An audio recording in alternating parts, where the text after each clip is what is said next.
Today I'm making some easy and delicious Nutella fudge. It starts with only 3 ingredients: semi-sweet chocolate chips, a can of sweetened condensed milk, and of course, Nutella. First, the chocolate chips. Put them in a microwave-safe bowl, and we're going to microwave these for 1 minute.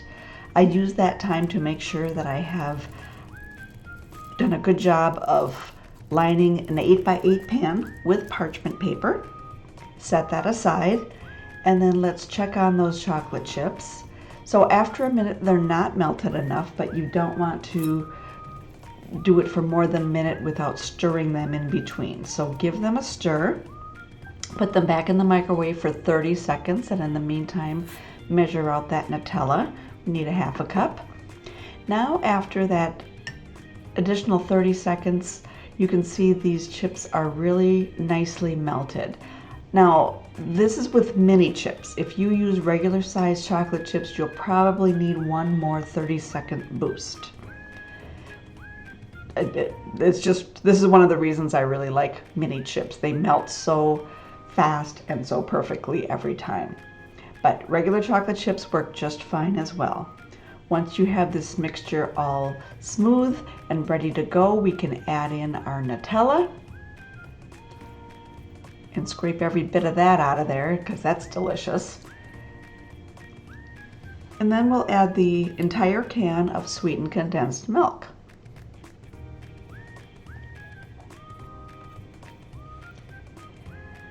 Now all we have to do is stir them together.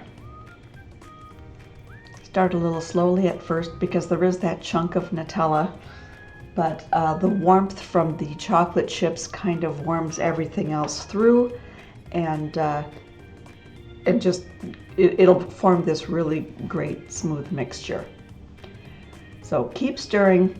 You can see we still have streaks here. Now as we stir it a little bit longer, this has now formed a very cohesive mixture. Once you have it to this stage, this is ready to transfer to your prepared pan.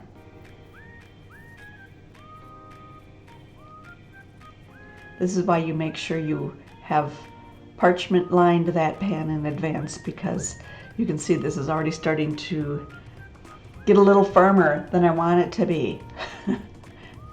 But I put it in the pan, and then you just want to kind of try and spread it out. I very quickly got frustrated with my spatula, so I switched to a spoon.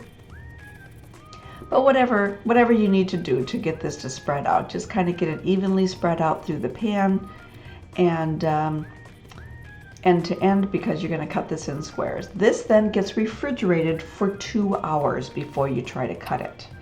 And I just take a big chef's knife and cut it into nice little squares. And look at how beautiful those are. Those look like perfect little fudge pieces. Now this is the kind of fudge I prefer to keep in the fridge because it does soften at room temperature, but I can assure you it tastes absolutely delightful. I really hope you give this a try. It's an easy way to produce fudge, perfect for the holiday season, and if you try it, I know you'll love it. Enjoy.